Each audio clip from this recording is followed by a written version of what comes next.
ഇടുക്കിയിൽ സൈനികനായ മകന്റെ പരാതിയിൽ അമ്മയെ തട്ടിപ്പ് കേസിൽ തങ്കമണി പോലീസ് അറസ്റ്റ് ചെയ്തു.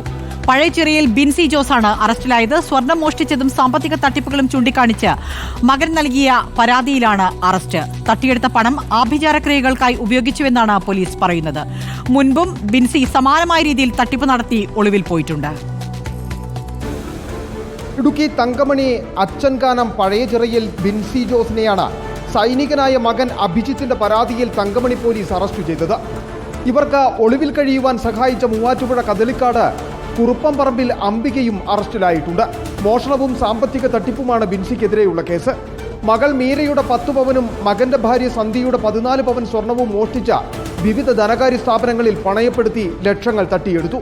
കൂടാതെ തങ്കമണി കാമാക്ഷി മേഖലകളിലെ വിവിധ സ്വയം സഹായ സംഘങ്ങളിൽ നിന്നും വ്യക്തികളിൽ നിന്നും പലരുടെ പേരിൽ ലക്ഷങ്ങൾ വായ്പയായി കൈക്കലാക്കുകയും ചെയ്തിട്ടുണ്ട്. നാട്ടിൽ നിന്നും തട്ടിയെടുത്ത പണം തിരികെ ചോദിച്ച ആളുകൾ വീട്ടിൽ വന്നതോടുകൂടി ഭർത്താവും ബിൻസിയോടുള്ള നിലപാട് കടുപ്പിച്ചു.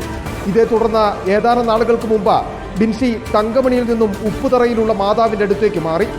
ഇവിടെ അന്വേഷിച്ചെത്തിയ ഭർത്താവും ബിൻസിയുടെ മാതാവും വാക്കുതർക്കത്തിലേർപ്പെടുകയും മാതാവിന് വെട്ടേറ്റ സംഭവവും ഉണ്ടായിട്ടുണ്ട്.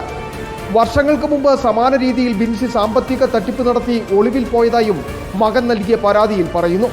തട്ടിയെടുത്ത പണം ആഭിചാര ക്രിയകൾക്കായി ഉപയോഗിച്ചുവെന്നാണ് പോലീസിന്റെ പ്രാഥമിക നിഗമനം. ഇവരുടെ വീട്ടിൽ നിന്നും വിവിധ മതചിഹ്നങ്ങളടങ്ങിയ തകിടുകളും മറ്റും പോലീസ് കണ്ടെടുത്തു. മുമ്പ് മകന്റെ ഭാര്യയെ ചായയിൽ ഗുളിക കലക്കി കൊടുത്ത് കൊലപ്പെടുത്തുവാനും ബിൻസി ശ്രമിച്ചതായി പറയപ്പെടുന്നു. ഒളിവിൽ പോയ ബിൻസി ഇന്നലെ വണ്ടിപ്പെരിയാറിലുള്ള മന്ത്രവാദിയുടെ അടുത്തെത്തിയതായി രഹസ്യ വിവരം ലഭിച്ച തങ്കമണി പോലീസ് ഇൻസ്പെക്ടർ എബിയും സംഘവുമെത്തി ബിൻസിയെ പിടികൂടുകയായിരുന്നു. ചോദ്യം ചെയ്യലിൽ കുറ്റം സമ്മതിച്ചെങ്കിലും പണം എങ്ങനെ ചെലവഴിച്ചു എന്ന് പൂർണ്ണമായി സമ്മതിച്ചിട്ടില്ല. കോടതിയിൽ ഹാജരാക്കിയതിനു ശേഷം കസ്റ്റഡിയിൽ വാങ്ങി വിശദമായി ചോദ്യം ചെയ്യുവാനാണ് പോലീസിന്റെ നീക്കം. റിപ്പോർട്ടർ ഇടുക്കി.